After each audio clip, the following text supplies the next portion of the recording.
काही ठिकाणी आपण सभापती महोदय कायदे चांगले आहे पण अधिकारी चांगले नसते आणि कुठे कुठे कायद्याची कमतरता असते। आता कायदा आहे काय तर कायदा फार चांगला आहे पण मग आपले अधिकारी काय करतं काय होतंय बदनामी तर सरकारची होते ना। मंत्री तुम्ही किती काही चांगलं काम केलं आणि खालचा अधिकारी ते कामच करत नसेल मला वाटतं ही चाचपणी याचं खरं कारण शोधलं पाहिजे का आपण आरोग्यमंत्री असताना एवढी धावपळ करत असाल काम करत असणार आणि मग आखरी बदनामीचं धन सुद्धा त्या अधिकाऱ्यामुळे आपल्यावर येत असेल तर मला वाटते कोणाची गय न करता शिफारस न करता जसं जयध्याने शिवाजी महाराजांच्या काळामध्ये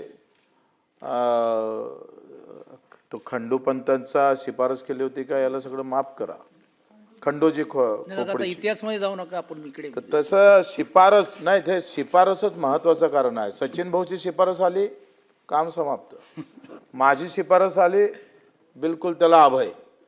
राज्याचा भ्रष्टाचारण हे प्रकार का वाढतं याचं मूळ कारण आहे शिफारस। चुकीच्या शिफारसीमुळे होणारे हे प्रॉब्लेम थांबवले पाहिजे। नाराज झाला तरी 72 दादा भाऊ पण चुकीचे अधिकारी आता हा भगवान पवार उपसंचालक आहे हा प्रचंड याच्यावर काय काय गुन्हे दाखल उपसंचालक आहे याची तुम्हाला पूर्ण स्टोरीज देतो। असा हा पुण्याच्या महत्त्वाच्या ठिकाणी जर असे अधिकारी बसवत असाल मला वाटतं एक काम तुम्ही केलं पाहिजे कायदा पहिले तपासून घ्या आणि चुकीचे अधिकारी महत्त्वाच्या पोस्टवर बसले असन त्याची चाचपणी करा त्याच्यावर काय काय गुन्हे असेल काही असेल कारण याच्यावर उपायच ना। तुम्ही आता उत्तर देणार कारवाई करणार पण हे कायमचं तुम्ही पहिले तुमची चाळणी तर करून घ्या ना।